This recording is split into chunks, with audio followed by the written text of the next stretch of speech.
Mga Kamordan Treasures, itong mga tinapay na ito ay special. At ito ay inihahanda natin dahil sa ating ibibigay sa mga tao na natutulog lamang sa lansangan at walang makain. Habang tayo dito na sa Maynila, ay gagawin natin ito upang sa gayon ay sulit ang ating pagpunta dito sa Manila. Kung kaya't inihanda ko na ang mga tinapay na ibibigay natin sa mga taong natutulog lamang sa lansangan. Mga Kamordan Treasures, mula po sa probinsya, tumulak tayo dito patungo sa Maynila upang makipagkita sa ating mga subscriber. At habang tayo ay nandito, ay nakabalita tayo na may mga taong natutulog dito lamang sa lansangan at ito ay bibigyan natin ng mga pagkain. At ang una nating nakita ay ang mag-asawa at PWD pa ang lalaki. So sa malit na tulong ay malaking bagay sa mga taong walang-wala. Salamat sa inyong mga pagsuporta, mga Kamordan Treasures.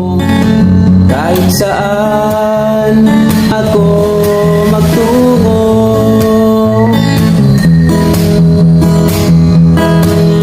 nais kong inyong malaman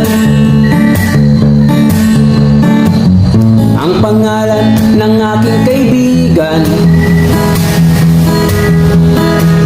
Siya ang naglikha sa atin at ng buong sanlibutan.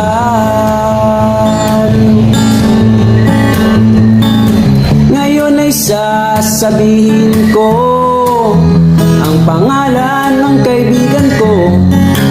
Pangalan niya ay Jesucristo. Si Jesus ang kaibigan ko, laging kasama ko kahit saan ako magtungo.